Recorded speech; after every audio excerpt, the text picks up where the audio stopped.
আমরা উর্দুও জানি, ইংরেজি জানি, বাংলাও জানি।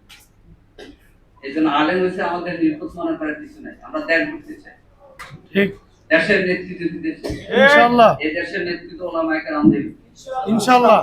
আলিয়া এবং কবি মাদ্রাসা ডিগ্রিদের উস্কে দিয়ে অনেকে ফায়দা নিতে চায়। কবি মাদ্রাসার যে স্বীকৃতি বাস্তবায়ন করতে হবে, এই জন্য যে অর্থ দরকার সে অর্থে বাজেটে দিতে হবে। কবি মাদ্রাসার ইংরেজি এবং আইসিটি শিক্ষক অনেক জায়গায় নেই। সরকারি খরচে ইংরেজি এবং আইসিটি শিক্ষক দিতে হবে। কি বলেন? এখানে সমস্যা হলো দুর্নীতি, অসততা।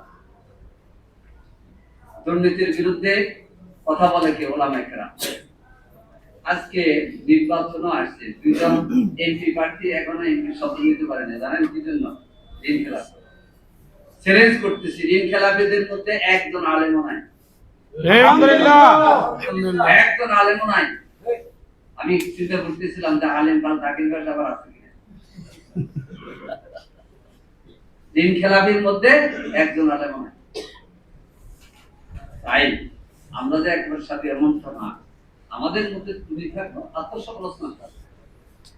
এই জন্য বাজেট করে, বাজেট নিয়মিত আয়ের একটা আছে, আর কিছু উন্নয়ন বাজেট চুরিতে ওই জায়গায় হয় বেশি।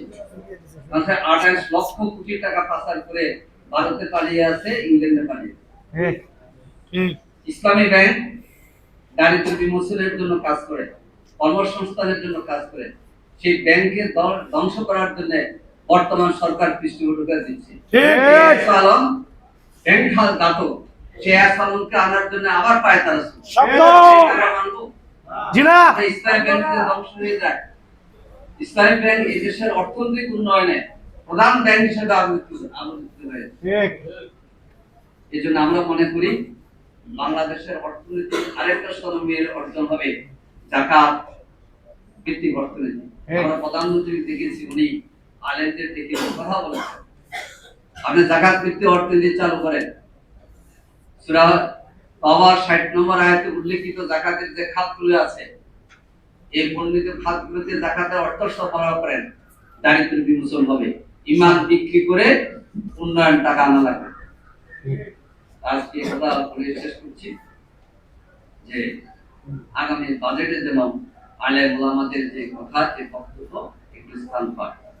আলেম